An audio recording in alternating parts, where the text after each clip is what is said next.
Download करें जनमत Haryana app.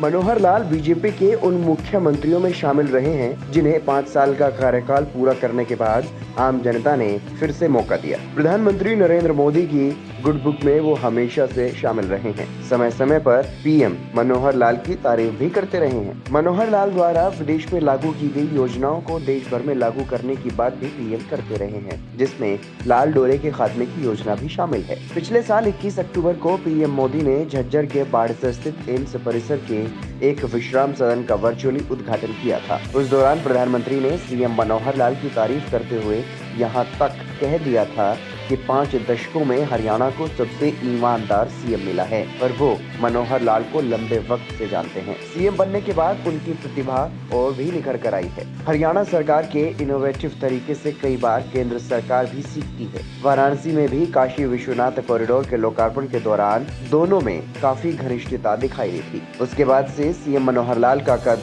कैसे बढ़ा है वो इसी बात से पता चलता है कि 28 दिसंबर को मंत्रिमंडल का विस्तार हो जाता है। भले ही विस्तार में 2 नए मंत्री शामिल किए गए हैं। किसानों के मामले में भी उनकी भूमिका बढ़ जाती है। पंजाब के पूर्व सीएम कैप्टन अमरिंदर सिंह उनसे घर आकर मुलाकात करते हैं, जो कि उनका 6 महीने पहले तक फोन भी नहीं उठाते थे। गुरनाम सिंह चढ़ूली सहित कई किसान नेता सीएम मनोहर लाल से मुलाकात करने के लिए उनके आवास पहुंचते हैं। पंजाब में 14 फरवरी को विधानसभा चुनाव होने जा रहे हैं। वहां भी बीजेपी की रणनीति में सीएम मनोहर लाल अहम रोल अदा कर रहे हैं। चंडीगढ़ नगर निगम चुनाव में बीजेपी को स्पष्ट बहुमत नहीं मिला और वो दूसरे नंबर पर रही थी। सीएम मनोहर लाल की रणनीति वहां भी कारगर साबित हुई। कांग्रेस नेता देवेंद्र बबला अपनी पत्नी हरप्रीत कौर बबला के साथ बीजेपी में शामिल हुए, जिसके चलते बीजेपी के नंबर आम आदमी के बराबर हो गए थे और पार्टी अपना मेयर, सीनियर डिप्टी मेयर और डिप्टी मेयर बनाने में कामयाब हो गई। 2 दिन पहले ही चंडीगढ़ के नवनिर्वाचित मेयर सरबजीत कौर ने सीएम मनोहर लाल से मुलाकात की थी। इससे पहले मुख्यमंत्री ने चंडीगढ़ नगर निगम चुनाव में बीजेपी को जिताने के लिए एडी चोटी का जोर लगा दिया था। जमकर चुनाव प्रचार में भी शामिल हुए थे। सोमवार को ही सीएम दिल्ली गए थे। वहाँ रेल मंत्री अश्विनी वैष्णव ने हरियाणा भवन आकर उनसे मुलाकात की थी और दोनों के बीच प्रदेश के कई प्रोजेक्ट को लेकर ये भी चर्चा हुई। पिछले कुछ महीनों में हुए ये बड़े घटनाक्रम ये बताने के लिए काफी हैं कि सीएम मनोहर लाल का कद मुख्यमंत्रियों में कितना बढ़ चुका है। यह खासतौर पर विपक्षी नेताओं और उनके सिस्टम पर सबसे बड़ा तमाचा है, जिन्होंने कुछ वक्त पहले तक ये माहौल बनाना शुरू कर दिया था कि सीएम मनोहर लाल जाने वाले हैं।